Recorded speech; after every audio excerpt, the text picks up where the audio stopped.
ligaments. Now, the lens is made up of the cells which are called crystalline cells.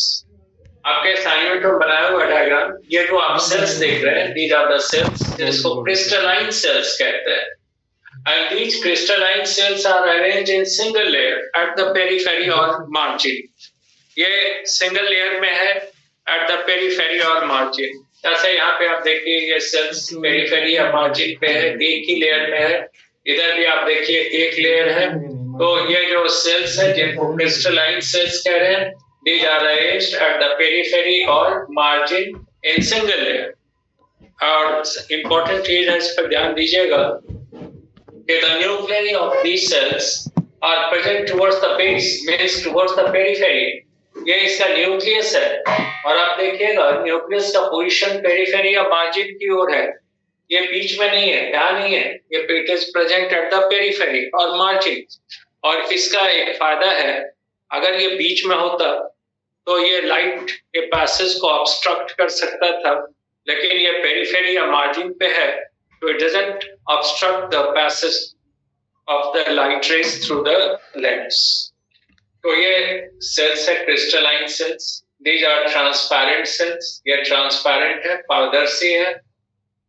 And the transparency of these cells are simply due to the substance called cysteine.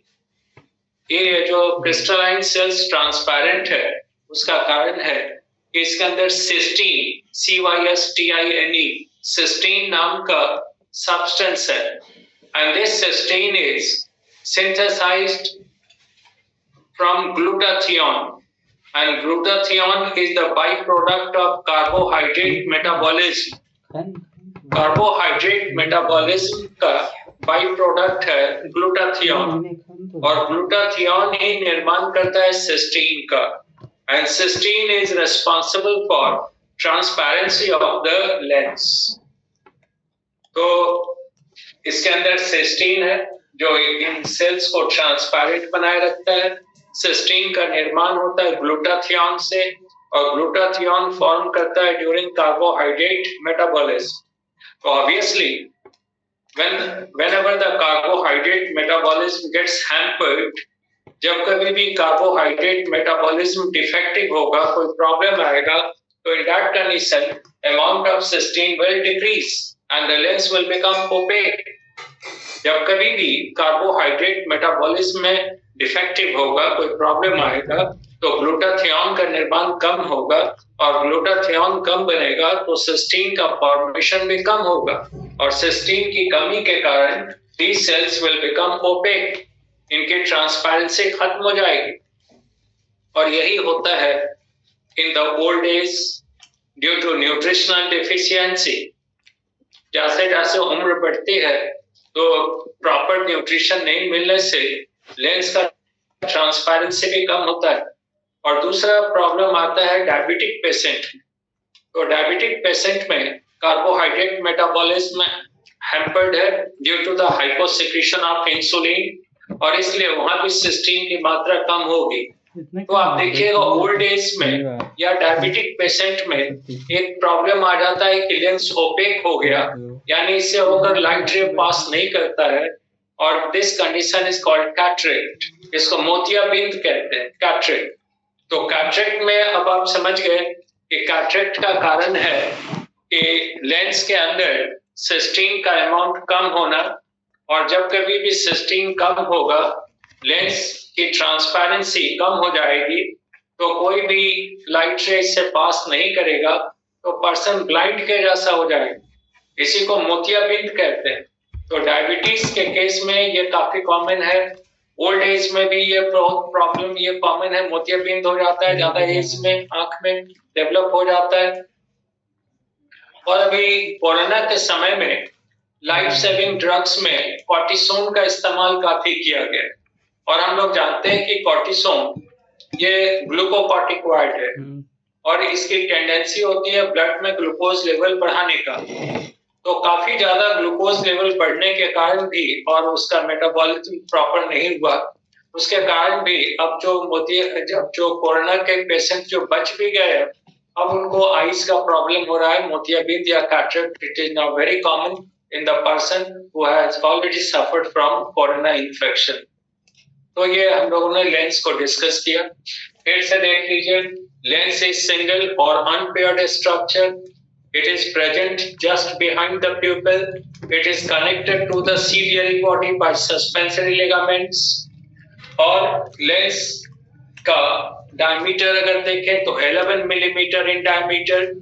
Thickness, it is maximum in the middle region, which is about 3.6 to 3.9 millimeter. और lens की जो अहमियत है, इसका जो सबसे ज्यादा importance है वो है इसके रिफ्रैक्टिव इंडेक्स के कारण.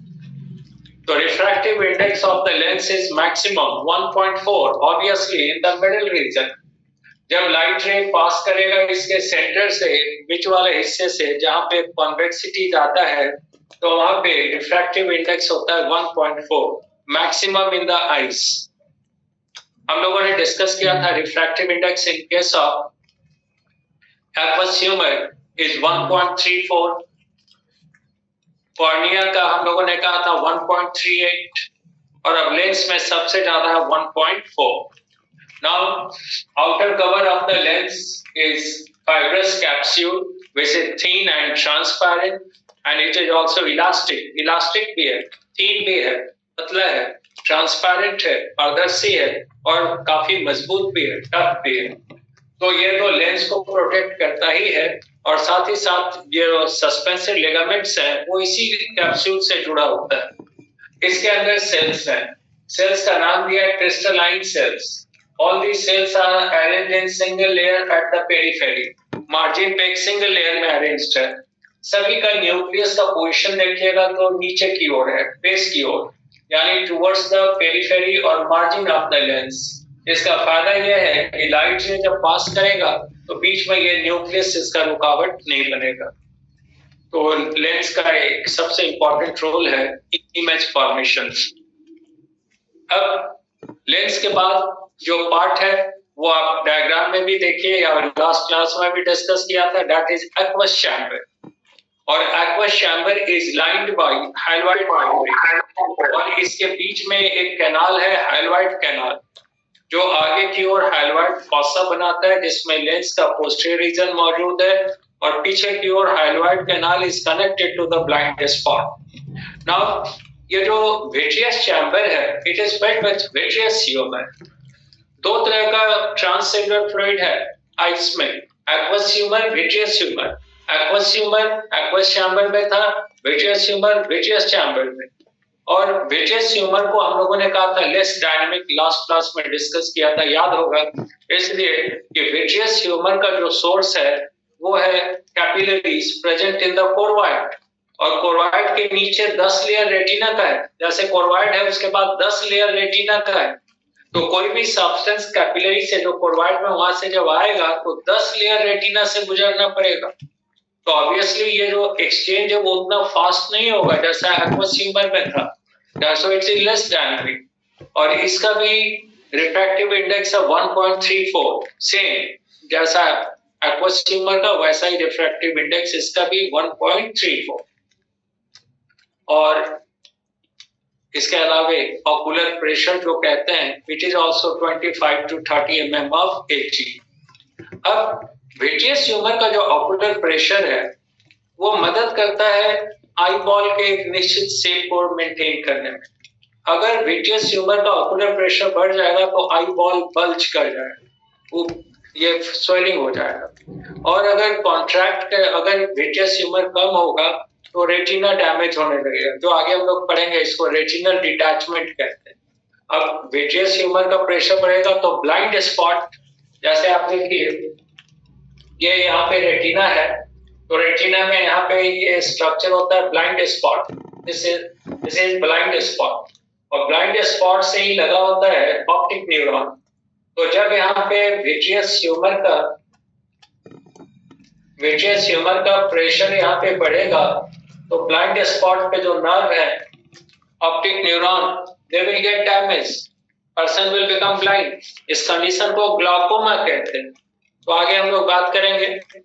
अगर विट्रियस ह्यूमर का ऑकुलर प्रेशर कम हो गया तो कंडीशन होगा रेटिनल डिटैचमेंट, रेटिना के सेल्स अलग होने लगेंगे, रेटिना डैमेज हो जाएगा। और अगर ज्यादा हो गया तो ग्लाउकोमा होगा। ग्लाउकोमा यानी प्रेशर बढ़ने के कारण इस ब्लाइंड स्पॉट पे मौजूद ऑप्टिक न्यूरॉन डैमेज होंगे। नाउ विट्रियस ह्यूमर का भी वही काम है जो एक्वस ह्यूमर का, यानी it provides nutrition to the cells of the retina as well as to the inner surface of the lens। वहां से मेटाबॉलिक वेस्ट को रिमूव करेगा, ऑकुलर प्रेशर मेंटेन करके ये आई बॉल के शेप को मेंटेन करेगा, और ये भी रिफ्रैक्टिव मीडियम है, इसका रिफ्रैक्टिव इंडेक्स है 1.34। नाउ एक्वस ह्यूमर और विट्रियस ह्यूमर में थोड़ा सा डिफरेंस है, कुछ स्लाइट डिफरेंस है, और इस पर ध्यान रखना होगा, क्वेश्चन आता है। सबसे पहला डिफरेंस है कि विट्रियस ह्यूमर में ग्लूकोज का अमाउंट कम है। Vitreous humour is different from aqueous humour in certain veg. कुछ मायने में, first it contains lesser amount of glucose, यानी ग्लूकोज की मात्रा एक्वस ह्यूमर में ज्यादा है, विट्रियस ह्यूमर में कम। दूसरा डिफरेंस है कि vitreous humour contains greater amount of lactic acid and pyruvic acid।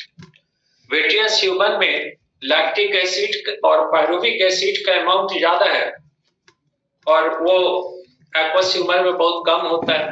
और तीसरा है, इसमें खास तरह का सब्सटेंस है विट्रीन। विट्रीन पाया जाता है in vitreous humour, it is vitrein is absent in aqueous humour. तो तीन इंपॉर्टेंट डिफरेंस है।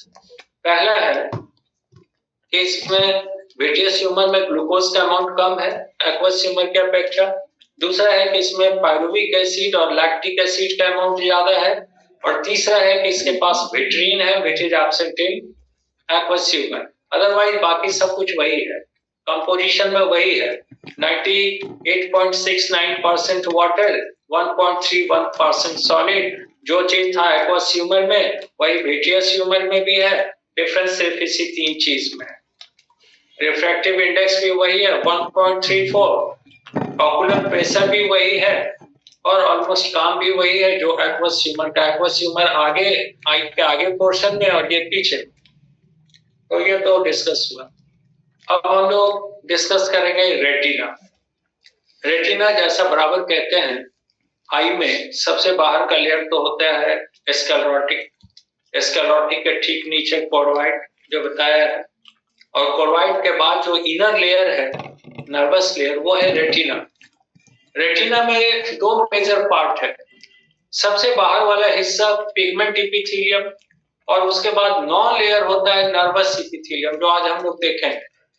तो एक पिगमेंट एपिथेलियम लेयर और उसके बाद non nervous layer. Total number of layers in retina is 10 layer होता है रेटिना। और रेटिना का इनर मार्जिन तो देखा ही है, हाइलोइड मेम्ब्रेन जिससे घिरा हुआ होता है विट्रियस ह्यूमर। तो अब रेटिना अगर देखें हम लोग, तो मान लें कि इट इज रेटिना, ये रेटिना है,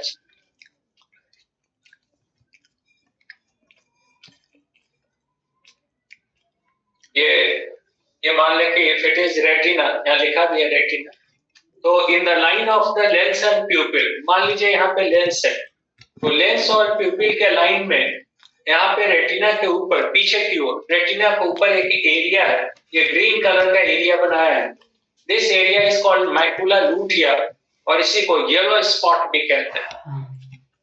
तो just behind the lens and just behind the pupil and lens there is an area over the retina. This area is called macula lutea or yellow spot. यहाँ से लेके पूरा area है yellow spot, this one, and the diameter of yellow spot is 3.5 centimeter. ये जो इसका 3.5 millimeter, ये जो इसका diameter है it is 3.5 millimeter. तो मैकुलर लूटिया का पोजीशन आप समझ गए, ये प्यूपिल है, ये प्यूपिल है, प्यूपिल और लेंस के पीछे रेटिना के ऊपर एक खास एरिया है जिसका डायमीटर है 3.5 मिलीमीटर, और इस एरिया को कहते हैं येलो स्पॉट इसी का जूलॉजिकल टर्म है मैकुला लूटिया। नाउ येलो स्पॉट इसलिए कहते हैं, क्या ही में भी हम लोग डिस्कस करेंगे, दो तरह के सेल्स होते हैं, rods and bones. Visual cells हैं, विजन में मदद करता है, रॉड्स एंड बोन्स। तो ये जो येलो स्पॉट है which is called macula lutea, it contains large number of bones. इस मैकुला लूटिया या येलो स्पॉट में जिसका डायमीटर 3.5 मिलीमीटर है, it contains large number of bones. And in the center of the macula lutea, आप यहाँ पे देखिए, ये मैकुला लूटिया का सेंटर, जैसे द सेंटर, ये आरो बना हुआ है, सेंटर है इस बार, यहाँ पे एक डिप्रेशन या गड्ढा है, and this depression is called fovea centralis, और फोबिया सेंट्रालिस का डायमीटर है 0.44 मिलीमीटर। तो फिर से देखिए, in the line of the pupil and lens there is an area over the retina which is called macula lutea और yellow spot. The diameter is 3.5 millimetre and it contains large number of cones. Cones ज्यादा होता है इसमें। And in the centre of the macula lutea और yellow spot के ठीक बीच में एक छोटा सा डिप्रेशन है, गड्ढा है, जिसका डायमीटर है 0.44 millimetre, and this depression is called fovea centralis and it contains only cones, no rods at all. Macula lutea yellow है due to the presence of large number of cones, कुछ rods भी हैं, but this central part और central depression present in the yellow spot contains only bones, no rods at all. और ठीक इसके नीचे, अब येलो स्पॉट के नीचे फिर एक एरिया है which is called blind spot, और blind spot का डायमीटर है 1.5 मिलीमीटर। तो below the macula lutea or yellow spot there is another area over the retina which is called blind spot. Blind spot इसलिए कहते हैं because यहाँ retinal layers absent है, और रेटिनल लेयर्स नहीं रहने के कारण यहाँ पे कोई इमेज फॉर्मेशन नहीं होता है, और चूंकि कोई इमेज नहीं बनता है इसलिए इस पार्ट को कहते हैं ब्लाइंड स्पॉट। और जो ऑप्टिक न्यूरॉन्स हैं they are connected to the eyes at this blind spot, इसी ब्लाइंड स्पॉट से ऑप्टिक न्यूरॉन कनेक्टेड है। वही बताया था कि जब इसके अंदर विट्रियस ह्यूमर का प्रेशर बढ़ेगा तो इस प्रेशर के कारण ये न्यूरॉन डैमेज हो सकता है, the blind spot, person blind हो जाएगा, कंडीशन क्या जाता है ग्लाउकोमा। तो बहुत आसान है, ये रेटिना है, रेटिना के ठीक बीच में सेंटर में प्यूपिल और लेंस के ठीक पीछे रेटिना के ऊपर एक एरिया है जिसका डायमीटर है 3.5 मिलीमीटर। इस एरिया का नाम दिया मैकुला लूटिया, इसी को येलो स्पॉट भी कहते हैं। येलो स्पॉट इसके कलर के कारण कहते हैं, येलो कलर होता है, ज्यादा यहाँ पे बोन्स पाए जाते हैं इसलिए कलर येलो है। और इसके ठीक बीच में सेंटर में एक छोटा सा गड्ढा है, डिप्रेशन है, जिसका डायमीटर है 0.44 millimetre, and this central depression is called fovea centralis and it contains only bones and it is the site of acute vision।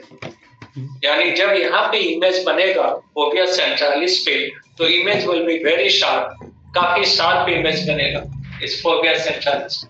और इसके ठीक नीचे फिर एक यहाँ पे एरिया है जिसको हम लोग कह रहे हैं ब्लाइंड स्पॉट। इसका जो डायमीटर है ब्लाइंड स्पॉट का वो 1.5 मिलीमीटर है, एंड इसी जगह से कनेक्टेड होता है ये ऑप्टिक नर्व्स। तो अभी तक जो डिस्कस किया, ये lens it is covered by fibrous capsule which is thin, elastic, transparent and tough.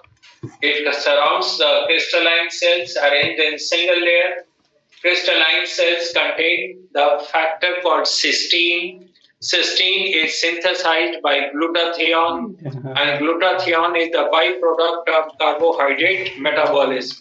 इसलिए जब कभी भी कार्बोहाइड्रेट मेटाबॉलिज्म में प्रॉब्लम आएगा, जैसा कि डायबिटिक पेशेंट में होता है या ओल्ड एज में होता है, तो उस कंडीशन में सिस्टीन की मात्रा घट जाएगी, lens will become opaque light इससे पास नहीं करेगा, person will become blind, condition is called cataract. उस कंडीशन में लेंस को रिमूव करके एक सिंथेटिक लेंस लगाते हैं।